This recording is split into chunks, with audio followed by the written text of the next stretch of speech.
половину боя, половину поединка, да, у нас где-то было равно, может быть, где-то он выигрывал на 1-2 раунда, но после второй половины я включился. All right, we're live, guys. Вторую половину я считаю, что... All right, man. I can hear. Okay. So, welcome to another edition of Leaving the Ring. This is the post-fight.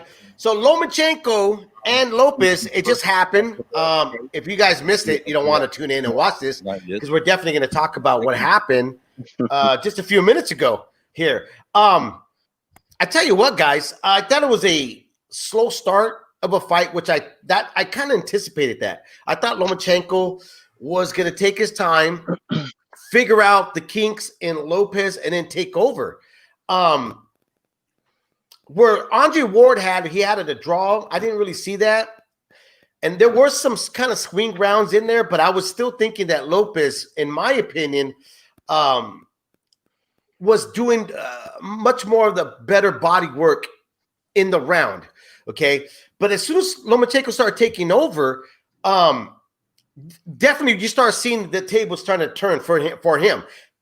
He was getting braver. He was landing some big shots. You definitely saw Lopez's body language completely change because he was no longer the stalker.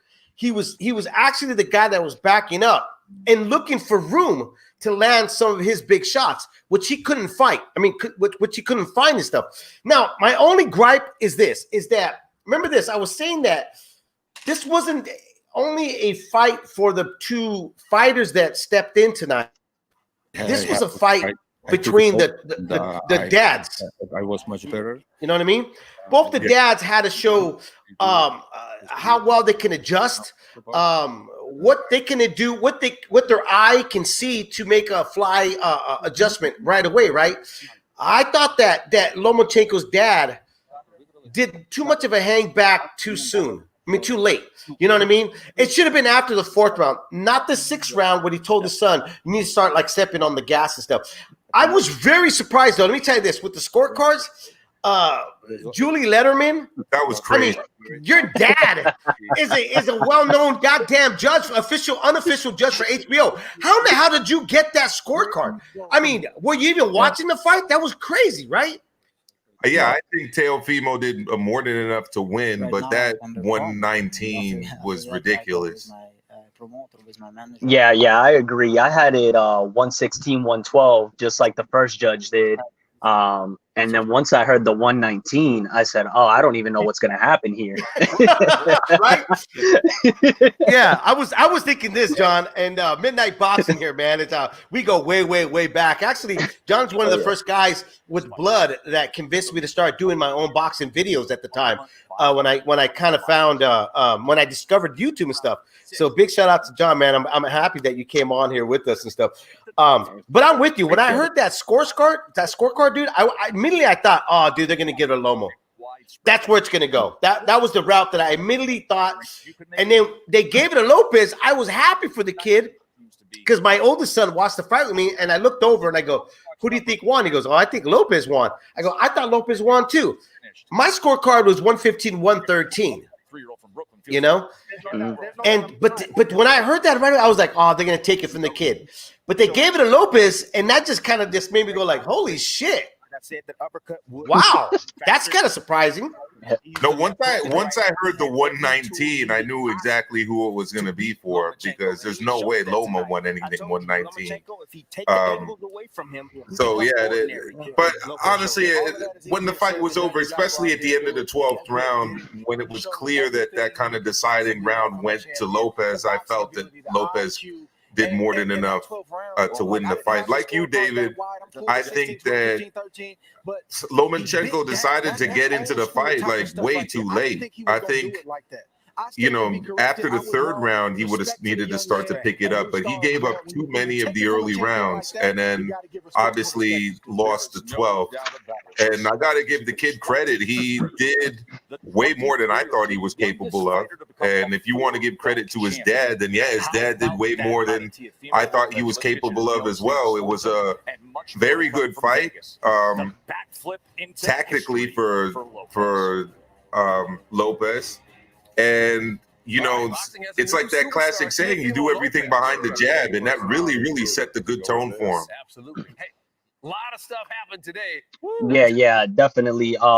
What I saw in the fight, you saw Lomo hanging back, waiting to kind of, see the opportunity so that he could seize it, which he started to do. But as Dave mentioned, it was a little too late. I have it right around the 6 is when I saw Lomo finally adding the pressure, starting to go forward and not backwards. Right. And that round was, I still, if I'm not mistaken, I think I still had Lopez winning that round, but I definitely could see the swing. Now, what I didn't like, because his Lopez's father did good in the lead up to the fight. You could definitely tell he prepared his son correctly, but I don't think he gave him the best advice during the fight. Once Lomachenko started that pressure, instead of in the corner mentioning that, hey, he's starting to pressure, hey, don't let him bully you, all the basic stuff that you would say. Right. He's like, hey, yeah, it's just like we said, blowout. Okay, cool. You could say that, but make sure that you let him know. And then it was the same thing in the 12th round. He told him, hey, just go out there and outbox him. And Lopez was mature enough at that young age, to say, I need to bring it to this boy. Even if that one judge had it at 119, I need to put it on him because I don't need the fans telling me that this was a robbery, because it wasn't. Yeah, great point. No, yeah, he decided essentially not to listen to his dad's advice and to follow his own advice. And that decision played dividends because had he, well, you know what, with Julie Letterman's scorecard, maybe it wouldn't have mattered in the grand scheme of things. But in a fair scorecard, it absolutely would have mattered a lot. Dude, I thought I only had like 6 805s, and I'm like, holy shit, I wonder how many 805s did she have tonight? You know what I mean? To score that, it was just crazy. I was like, are you serious? I mean, you're like, you have like the best seat in the house. How did you score it like that? Everybody's, I got all kinds of people still text me right now. I don't know. And they're like, man, did you see what she saw? And I'm like, no, I didn't. I'm not going to take nothing away from Lopez. I thought Lopez's strategy was great. I thought that the kid didn't just rely on his punching power.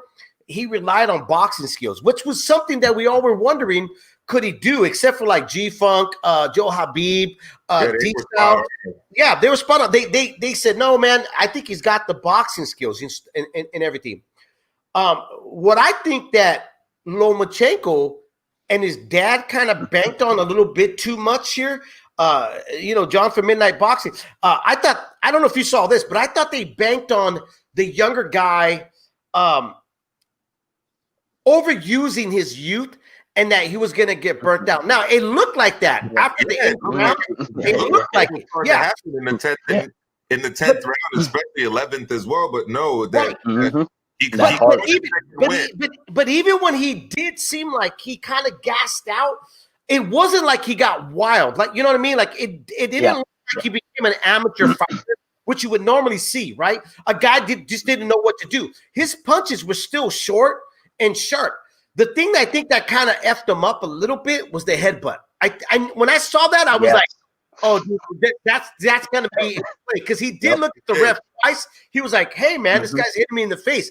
So, no matter what, when you get a hit in the head to head, and you're taking the bigger impact, it's gonna cause you a little bit of a setback.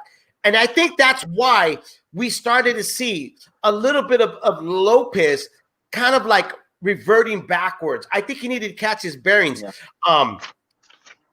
Again, I give kudos to the kid. I thought he did a phenomenal job. I was very surprised in how well he stayed composed. His dad was giving him excellent instruction, like you were saying, John. Excellent instructions. I just thought with Lomachenko I thought, honestly, if this was a 15-rounder, this would have been a great game plan. But this is 12 rounds of boxing here. You had to have stepped it up. After that 6, after the 4th, it should have been stepped up, not the 6th round. I take that back. Not the 6th round. You shouldn't have done that. Now you're really gambling, and it cost them. They lost the house on that one. Yeah, I think also that we got to give Teofimo credit. I think that the power and the speed just had him wary of opening up earlier on. I think a lot of the hope was that, his punches would lose a lot of their steam later on in the fight, and he was kind of try to wait things out. But obviously that strategy didn't work. I think also that had he opened up a little bit earlier, he might have got hurt a little bit earlier, maybe even knocked down. So we don't know. I mean, he definitely sent something in there that didn't make him open up. I mean, the power did kind of like, it did disappear after the 8th, 9th round. But I'll tell you what, the reflex and putting the combinations together, it didn't disappear. So to me, that still made Lopez very dangerous. And that's something, again, like I go back, a guy that kind of relies on his punching power, when normally when you take that away, they're kind of like clueless. You know what I mean? Like they don't know what to do. Lopez kind of showed me like he still knows what to do, like to keep himself in the fight, because Lomachenko, when Lomachenko did open up, it wasn't like he just took over the fight. I mean, he landed some good shots, but then at the same time, Lopez did make him reset again, so that told me a whole lot. His Lopez's legs were conditioned. His bearings were still there, and he could still put punches together, which makes him dangerous. Not one punch power dangerous, but it was enough to make Lomachenko rethink his strategy of going directly straight at him to be the bully in the later rounds. Yeah, no, absolutely. And I think the body work as well kind of helped him at those times too, because Loma would kind of start to press on and he'd hit him to the body. And, it stopped that kind of forward attack while it was occurring and would allow Teofimo to kind of reset himself, if not kind of just break for a little bit. Dude, yeah, definitely. I saw. I'm just so blown away by that fucking scorecard. Like, dude, I'm just like, holy shit. Like, you know what? You know what's crazy is that this is on ESPN. You're getting the most eyes. I'm sorry, John. I just got to get this off my fucking chest before I forget about this. But bro, this was like the most eyes on ESPN. And I'm not saying Top Rank did this, but fuck judges. Like, seriously, you guys did this again where you could potentially turn off anybody that decided to watch the fight. They're not normally boxing fans. Like, how do you guys fuck this up every goddamn time? That's ridiculous, man. The fight wasn't like spectacular. It wasn't like we were hoping, but still was like historical. And also it was competitive on the later half. How could you guys fuck this up? That's just crazy. I can't remember which scorecard it was, but that's not the first bad scorecard I've seen from her either. Right. Yeah. Oh yeah.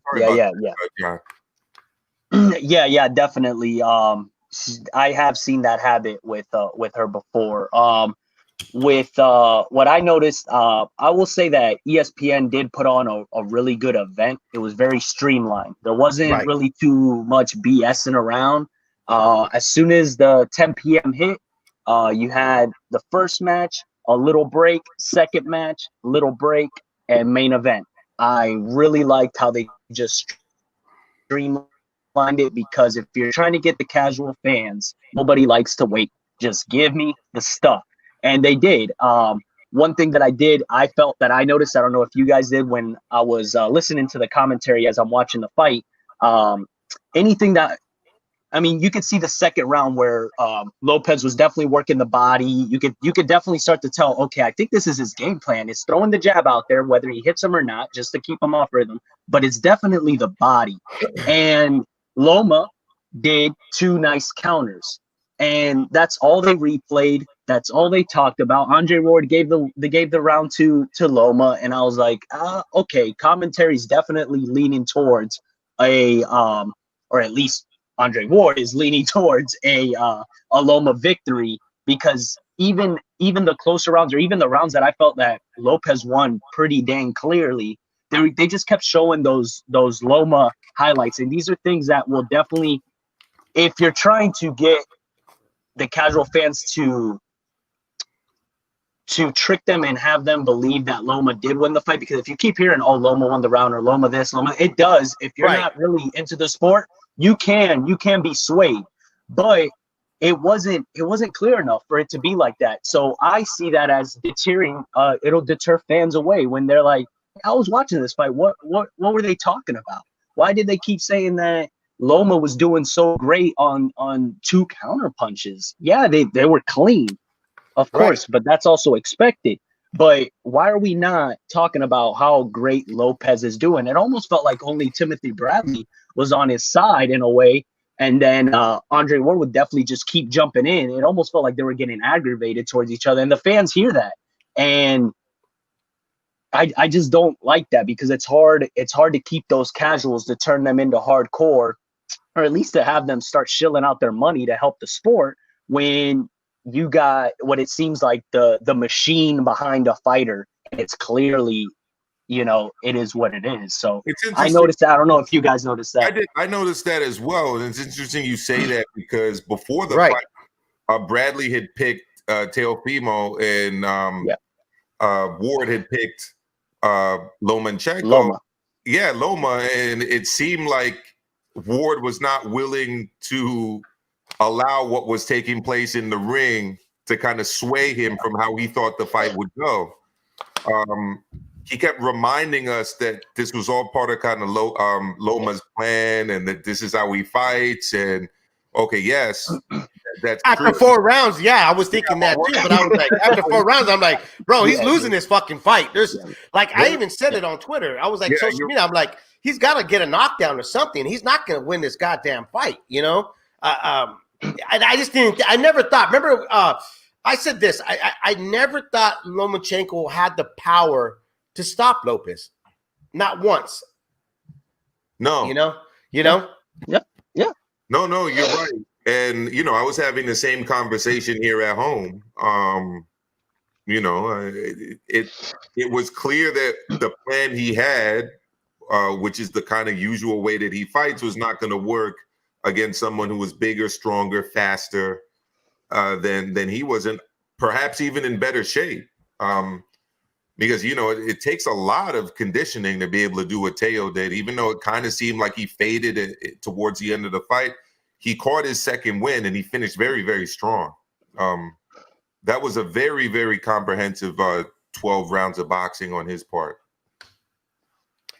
Really quick here in the chat room, like Nato said, bullshit, Dave. Lomo gave away the early rounds, and the rest of the rounds were toss-ups. Judges got to give the rounds to the Soma. I know. Look, no, not those late rounds, bro. Come on, let's be honest here. Lomo started taking over after that 7th round. You have to give him the 7th. I gave him the 7th, the 8th, the 9th, and I think one of the rounds, I think it was the 10th or the 9th, that I don't think that Lomo won. But even that, bro. How do you give practically every single round to Lopez? And that's what I'm saying with Letterman. How do you give every bro? That's just really you gotta get the only late round that was clearly a Teofimo Lopez round to me was the 12th. I think most of the late rounds went to Vasil Lomachenko. And like you said, David, maybe there's a couple in there that were kind of either way rounds, but I do feel that other than the 12th, that the second half of the fight was definitely won by Loma, but it just wasn't enough given all that he had done at the beginning, all that he had given up. And it wasn't like super dominant, you know what I mean? Like I still felt like even with those rounds. Now, if you're saying swing rounds like in that way, okay. All right, I think I can argue about that, but because I still thought that Lopez was still in the fight, but what I saw with my eyes that Lopez wasn't doing or wasn't capable of doing what he was doing in those early rounds. And look at G Funk, he's in here right now. He's he's gloating right now, dude. He's takeover, baby. Bring him on. I have to apologize to him publicly. Yeah. The Outlaw Lopez surprises Loma with his boxing abilities, dude. I think he surprised everybody, bro. He surprised me so much. He surprised John. He surprised me so much that on my 5th beer, I go, dude, I'm gonna have to hold up for a minute because I think I'm getting buzzed already. You know what I mean? I was like, all right, let me hold on. I'm gonna stop. I didn't even finish off my carne asada. It's sitting on the table still. Yeah. I'm like, am I seeing something that I did not expect to see from this kid? And I was. Yeah, definitely. For people that want to pop in with us. Sorry about that, John. No. Yeah, definitely. But yeah, what I saw with Lopez was that his mentality early was perfect, which was, I'm going to do something a little different, because everybody said, oh, if he's not bringing in that pressure, it's not going to work. And he brought in a boxing ability, but there was the pressure, because even whenever he stepped back, he was always cutting off the ring, right? He was always still adding that pressure. It was almost a smart pressure instead of just, well, I just need to push him back. I need to push him back. No, he did it in a very smart way. He showed a boxing ability that I did believe that he had. Now, I didn't know if he was going to be able to show it off against a guy the level of Lomachenko. So when he started showing it off, I said, okay, this is good, but can he keep it up? And he was able to keep it up until Loma started that game plan, which was, okay, I got the rhythm. Let me go in. And he almost started bullying Lopez in a way. And Lopez, just as Dave mentioned, he did get bullied, but he didn't get reckless.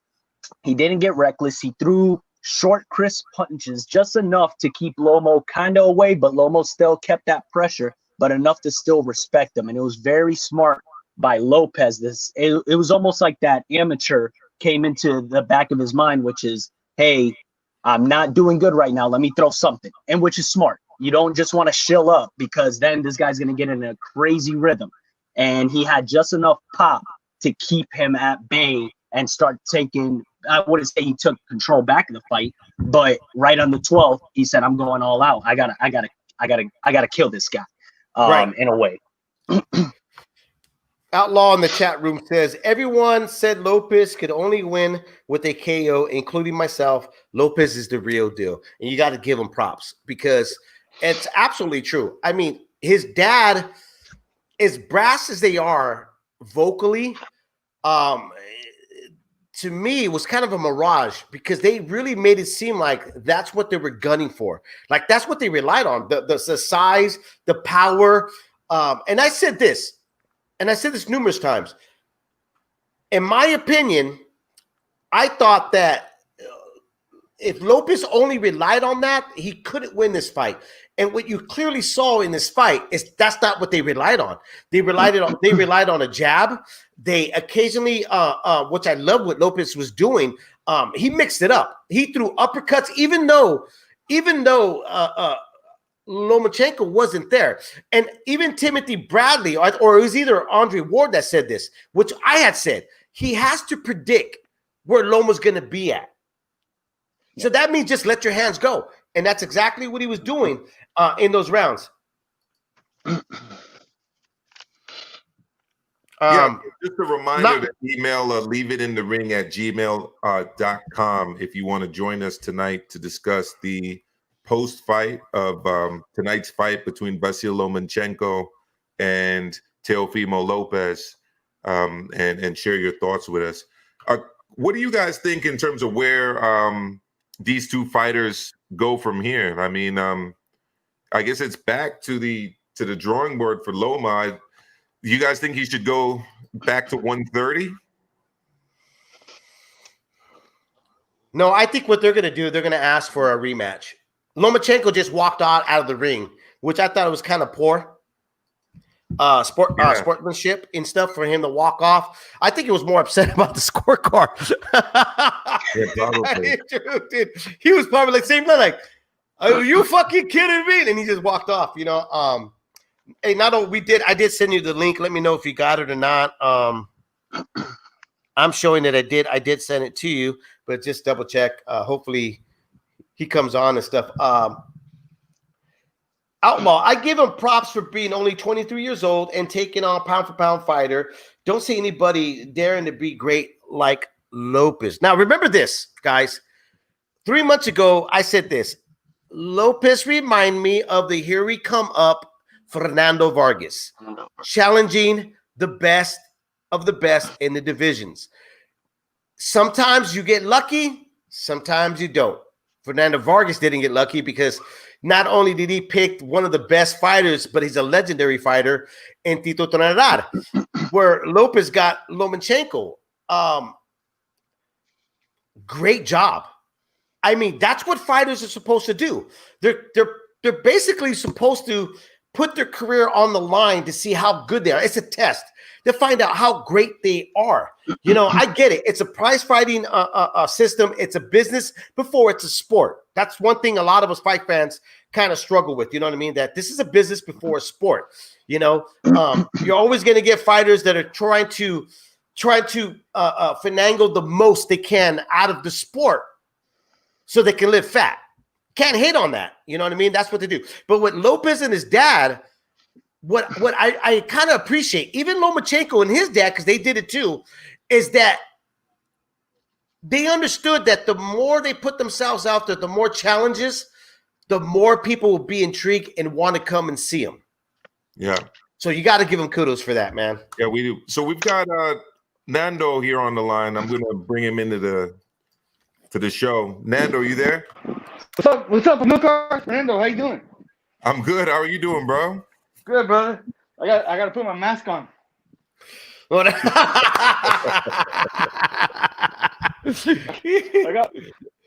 got to be socially responsible, man. You're socially responsible. Go ahead, brother. Hey, so it was a great fight tonight, though, man. I really enjoyed it. You know. Hey, Yeah, good to see you guys. You see me, man. I've been calling in forever. Didn't I get to see me? Yeah.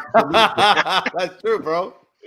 That's true, man. It was a good fight, man. It was, the only thing I'll say is that I thought Lomachenko gave away the fight early. You know. Right. That's like he set the narrative, like for the judges to give the fight to Teofimo early on. You know, by not being aggressive, by being reluctant early on, he kind of set the narrative for the whole fight. You know. So that's my opinion, you know. That's why I think. I agree with you, and I was saying that earlier. I was saying, like, I agree with that. But what Letterman, for me, what she did was she basically gave the whole fight to Lopez, and I was like, that's not how it happened, because you can't call it a great fight, bro, if it was one-sided. Well, here's my thing, David. The whole time I thought it was Teofimo's wife screaming in the background. Turns out it was Julie Letterman.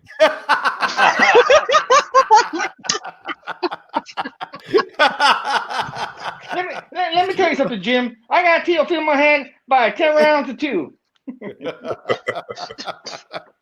Man, let me tell you something here, Jim. I don't even know who Teofimo. I don't even know who Lomachenko's in. All I see is Lopez right now fighting. He's shadow boxing whoever is in front of him, and he's winning. That's what they saw, man. I was like, holy shit. Yeah. You know, we all got to remember, you know, it was a good fight. I'll say one thing for Loma. If he would have started early, I think he would have won the fight, man. Because I know one big flaw for Teofimo is he doesn't have a defense, man. He doesn't move his head, and he doesn't guard himself. The whole, you know, whenever Loma really wanted to hit him, put the heat on him, he did. You know, but he didn't have to though. No, but Fernando, he really didn't have to. Think about it. I mean, you have 6 rounds of nobody throwing a punch at you. Why would you move your head? Right? Like, why would you move your head? That might catch up to him, though. That's going to catch up to him. It did. It caught up to him in those later rounds, though. I mean, Lomachenko started landing some shots. Even when they got in close, I like the fact that I like the fact that Lomachenko was kind of pulling a little bit of Andre Ward, which was when Lopez, which was smart of him, tried to tie him up. Loma started letting his left hand go. Yeah, I think it would be an issue for him if he moves up to 140, and I think that's what he's planning to do. But I just thought of something. I've been saying for a while that I'm not interested in seeing Ramirez or Taylor against Terrence Crawford. I'd like to see the undisputed 140 against the undisputed 135. I think that would be a great fight. Holy shit! I agree with you, I agree with you 110%, man. That'd be a great fight. Bring it to Fresno, man. I live out here now, man. I'm happy out here in Fresno, man. Bring it out here, man. You know, it'd be great. You know, I just think that Teofimo, like, I'm really proud of him. I'm really happy for him. He spoke it. You know, he wanted it for like years already. He wanted Loma. You know, but nobody else. When everybody was scared of Loma, he wanted it, right? Him and his father. I'm really happy for them. You know, you can say whatever you want about them. They're cocky. They're brash. But you know what? That's boxing, man. You got to be confident, man. You got to have it. Yeah. Man. So, you know, that's part of the sport, man. And to be honest with you, I've been watching boxing. I was a little kid in the 80s. And he kind of reminds me a little bit of Duran, man. You know, he reminds me a little bit of Roberto Duran, man. How aggressive, how red ass he is, man. How like this, you know, he's like super macho, man. Like really macho, and I'm really proud of him. Yeah. You know, I really like that, man. That's like, and to be honest, why not have a rematch, man? I think Loma deserves a rematch. To be honest, I'd love to see a rematch.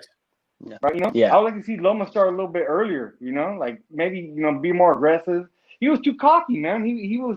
He thought he was cute. He thought he was going to be winning the first early rounds on his reputation alone. And Teofimo was the bully. He sat in the middle of the ring and he bullied him early in like the first 6 rounds. He was the bully. And I think that was the difference in the fight, man. He was the bully early on. And Loma let him have the fight. First half of the fight. Hamed in the chat room had it 117, 111 for Lopez. Juan, what's up, Dina? Lost my bet on Teo. Laugh out loud. Damn, I had the right guy winning though. Here's the thing. When you were mentioning about Teofimo Lopez, about that machismo, about that confidence, me and John from Midnight Boxing, like when he started his YouTube channel, and then I came right behind him after. I mean, bro, we used to commentate about a lot of fighters like that. Cotto, Margarito, Mayorga, like that, you know what I mean? Like the rivalries were really there. Marquez with the Bull, with Pacquiao, all these guys. Like we actually had that era where there was really bad blood. Even when Oscar De La Hoya, Fernando Vargas, like we were on YouTube talking about these fights. So for me, this was actually refreshing to see that there was really actually genuine bad blood between these two guys. So I think it warrants for a rematch. In my opinion, I don't have a problem with it because the second half of the fight started. Does this unite Lomachenko to go back to the drawing board with his dad, and go, hey, this was the bad game plan. Does Lomachenko's team add a new trainer to the camp? Do they bring somebody on where they make dad secondary? We've seen that happen a lot of times with father-son, pair, where the son starts kind of doubting what the dad's been saying. You know what I'm saying? So to me, this fight still leads into something that we could still sell to the public, where fans like myself will still buy into, because in all reality, I think we only got a tip of the iceberg of what they could do to each other. I think there was still a lot left on the table with this fight. I could be wrong, but that's the sense that I end up having at the end of the fight. Yeah, Dave. So, yeah, definitely. What I see is a rematch. I would definitely love to see a rematch. Because it'll be almost as the first fight, the same kind of intrigue of, well, I'm not sure who would win. A rematch would also be the same because the game plan could be that Lomo tries to start earlier, right? But it could also be that Lopez is able to knock him out after now actually being in the ring with him. He might have a lot more confidence. I still think he had confidence, but he had questions. I mean, you're always going to have doubt and questions whenever you're fighting a guy like Lomachenko. You can't replicate that in the gym with sparring partners. So after actually being in there and having tape, and his dad, who watches the tape, being able to break that down, I think it'll be super intriguing. They'll be able to actually throw this one on pay-per-view, and people would pay for that pay-per-view, unlike this first one where during a pandemic and everything, it was very smart for them to throw it out there for free, because we've seen, I mean, you could look a couple weeks from now, they're going to throw Leo Santa Cruz and Davis for pay-per-view. That's not a pay-per-view level fight, but they'll do it. And they could easily done it with this fight. But ESPN was very smart to market it like it was pay-per-view, but it really isn't, especially in these times. But that second fight is a pay-per-view fight. And I wanted to mention with a couple, what I see with a couple of naysayers of Lopez and his style and his bravado, that machismo. People get that confused with arrogance and cocky. Man, that is a level of confidence that this guy has, that his dad instills in him. There's a big difference between confidence and being cocky. Big difference. The difference is that in that gym, when they were game planning, they were humble. You could tell 100% they are humble individuals in that gym grinding to get a game plan to beat a guy that nobody had a game plan for. Everybody could keep talking, oh, this is the game plan, this is it. But then they get in there and then they get whooped. Oh, I just couldn't do it. Or, yeah, maybe next time. No. They were humble enough to say, hey, this is the game plan, whether you like it or not. And that game plan was, hey, if he gives off those rounds, take those rounds, but don't become a crazy killer in there. Just, don't get greedy. Work that don't power. Get greedy. Don't get greedy. Don't get greedy. Get greedy. Stay humble. That's the key word. Stay humble, which he did, and he pulled off the victory. Now, the second fight, I'm just intrigued. Anything could happen because you don't know how Loma is going to do after a rematch. Every great champion becomes greater after a loss, and you see how they bounce back. And that's a scary thing to see, because if Lomo can bounce back and be even scarier and learn from those mistakes, he's an animal. He's a monster. But if Lopez is able to keep that dominance and keep that run and all those haters and all those naysayers and shut them all up, then you got a clearly, which he is the undisputed champ, but everybody else, you can just brush them off and just keep moving forward and keep dominating fights. This is my thing too. And tell me if I'm wrong about this, Amilcar and Fernando and John. It wasn't a complete beatdown for Lomachenko. I mean, we didn't see an old guy in there. 32 years old, that was the big question. Kid, his legs look fresh. The size of Lopez, is it going to make a major difference? Think about this. He fought a strategic fight, which was not engaged in those the first 6 rounds. He decided to use the ring, use his legs, stay out in the outside distance to stay away from the right hand of Lopez. To me, it still shows that there is a possibility he could change up what he did wrong there. I just want to point out before I let you guys, and respond to this. Robert Rollins II says Lopez struggled when he was forced to fight backwards. He had the advantage on the inside. Lomo gave the first 6 rounds away. Shout out to Lopez. He's a great fighter. Amilcar, what do you think? Well, I think that if Loma is going to have any success in the rematch, Dave, that he's going to have to do what we said earlier in the show, which is to start his offensive attack much earlier. He can't just, use his footwork and be cute for 6 rounds and expect to win a fight. It didn't work for him when he was the champion. It's not going to work for him when he's the challenger. No, definitely not. John, go ahead, Fernando. I'm sorry. All I want to talk about Teofimo, he's the most athletic boxer I've seen since Sugar Shane Mosley at lightweight. He's so explosive. He's so athletic. He's so dangerous. If anybody remembers Sugar Shane Mosley at lightweight, that's what Teofimo reminds me of, man. Super dangerous, like a cobra, And that's why I think Loma was so scared, man. That's why Loma was so reluctant. He saw it right away, man. He saw right away how athletic and how quick Teofimo is, So he, that's why Loma was so reluctant early on, man. He saw like, hey, man, if I rush in this guy, I might get knocked out, So I think that was part of the reason he was so reluctant early on. And when he was finally behind, when he knew he was behind by 6 rounds to nothing or whatever it was, maybe 5-1, that's when he became aggressive and he became a little bit desperate. And that's when he kind of turned the fight a little bit towards himself, So, yeah.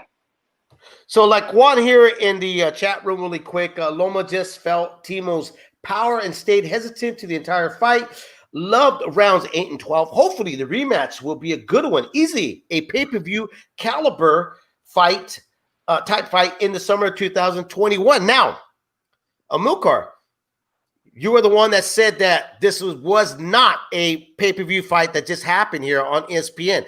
Do you think a rematch qualifies for a pay-per-view caliber fight? I think that will depend on the ratings that ESPN did.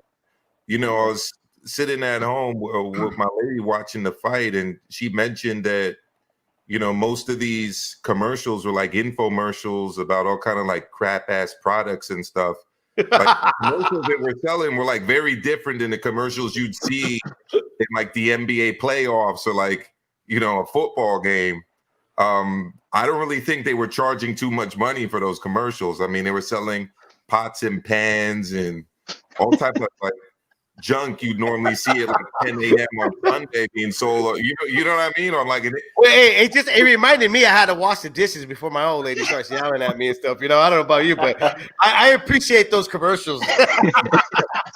You know what I mean? But I didn't see like any like major beer commercials even being sold, which you'd normally associate with boxing or car commercials or like major U.S. corporations. I didn't really see it. So John, what do you think, John? You agree with this? Yeah, I definitely agree with that. I did find that odd. I kind of like almost, I didn't really think about it, and then you bring it up, and that's why I'm dying laughing over here. I was like, yeah, I didn't even think about that. Yeah, it was very, very odd. But like I mentioned earlier on the show, I did like how they kind of streamlined the event, which was fight, break, fight, break, fight. There was no real filler. For the most part, it didn't look like they were waiting for a sporting event to finish before they put on their fight, which we've seen on other networks. It was just, hey, let's get to it. Let's give them their fight. Because I was very surprised as soon as the second fight was over, it was a little break. I was trying to check some stuff on my phone, and then I look up and I'm like, oh man, they're already walking out. So I did like that. But yeah, those commercials were a bit off. Well, I know Juan here says the beard shaving infomercials was hilarious. I don't know, Fernando. I don't know. Me and you, we're okay with the shaving commercials, bro. Bro, hey, I'm Get rid of it. Get rid of it, bro. Get rid of it, man. Hey, bro, Get rid of it, bro. You know what I'm saying? You know, hey, shampoo and conditioner about those, it's overrated already, all right? I just need a bar of soap and I'm good, man. I just need a bar of soap. The other product, some military inspired like shaver. You know, it's like I felt like they were saying, you know, act now, you get two, and you know, act now and we'll throw in free shipping. It was that level of commercial. Hey, bro, and I'll tell you this much because for the ones that don't know me too well, I'm actually in the military. So whenever I see something that's military grade, I'm like, actually not that good, believe it or not. We usually get the bottom of the barrel and we do the best that we can with that. And that's how we get promoted. They're like, oh man, this guy's amazing. He grabbed that broom that literally had no bristles and he swept the heck out this floor. So whenever I hear military grade, no, brother. What do you guys think about the Barboza fight? What do you guys think about that? I thought it was a decent fight. Maybe I didn't like appreciate it because I was so like anticipated to want to see the Loma and Lopez fight already. Like, you know what I mean? Like I was like, all right, I want to see this fight. That's it. I was kind of like in a zone. You know what I mean? So I was barbecuing, doing other stuff. So I just keep going back and forth. But there were some really good exchanges and stuff, you know, in that fight. Was it a contender going forward, or what do you think of him? I didn't hear what you said. What happened, bro? Do you think Barboza is a contender going forward? You know, like, is he capable of fighting like Ramirez or anyone like that at 140? I'm gonna have to go back and watch that again to tell you the truth before I even say that.